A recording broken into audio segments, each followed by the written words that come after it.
I think he's done a great job of outsmarting our country. Putin even sent me a present, beautiful present with a beautiful note. We just left Moscow. He could not have been nicer. He was so nice and so everything, but you have to give him credit. Russia is they're really hot stuff. I think I'd get along very well with Vladimir Putin. He's running his country, and at least he's a leader, unlike what we have in this country. No, but again, he kills journalists that don't agree with him.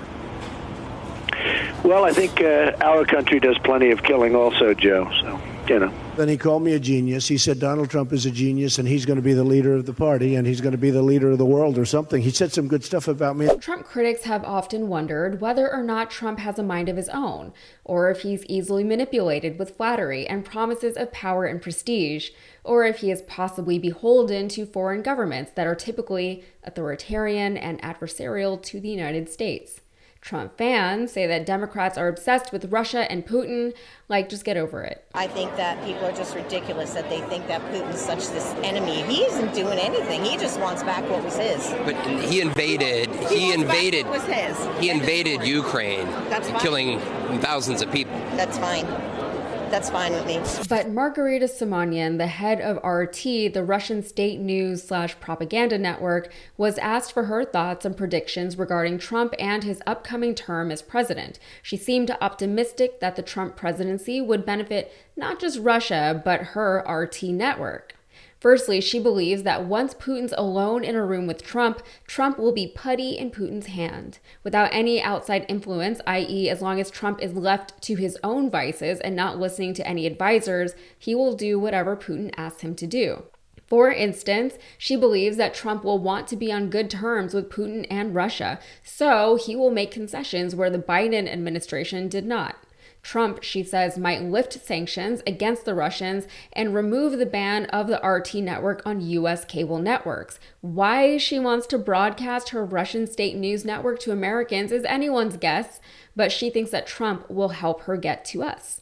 And the reason why she thinks this is because when Biden banned RT from the U.S. networks, real Americans suffered for it, not immigrants.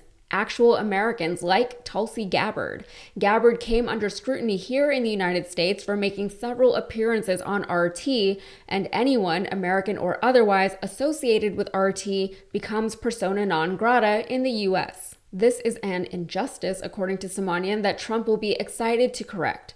Trump does not like jobless Americans, especially jobless Americans who defend the values of Donald Trump and Elon Musk, her words, not mine. So in the name of American values, Trump will allow Russian state TV to broadcast in the US. Here in the US, we have freedom of speech and freedom of press, for now at least, and I guess for Trump, according to Simonyan's prediction or hope, those freedoms will extend to the Russians. However, she doesn't even appear to believe in freedom of press. She also said that while she wants access to American networks, she likes the way that China censors its media. She would like to see bans on search engines like Google and YouTube in Russia.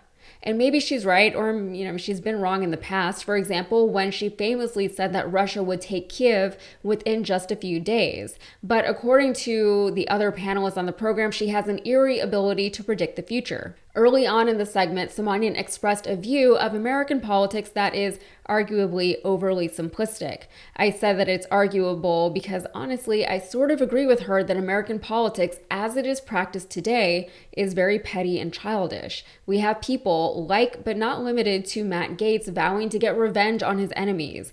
We have Trump saying whatever he needs to say to get elected, which basically means that he says and does the opposite of whatever Biden is saying and doing. We even have Nancy Pelosi, who is older than anyone in Congress should be, and I'm sorry if that sounds ageist, but it's how I think a lot of Americans feel, and she is still pulling strings to influence a future that she will not be around for, seemingly out of spite or stubbornness or the inability to relinquish power and step aside when it's obviously past her time to do so. This all came up when Simonyan was asked why Trump is seemingly so obsessed with peace all of a sudden. She claimed that he's actually not that into peace and that he's just pretending to be pro-peace because Biden is the current face of war in our country. The Russians, however, are not for peace at all. They don't want a peace deal with Ukraine and they don't want a ceasefire. They hate the idea so much that recently another RT host threatened potentially incoming European peacekeepers directly, saying, quote,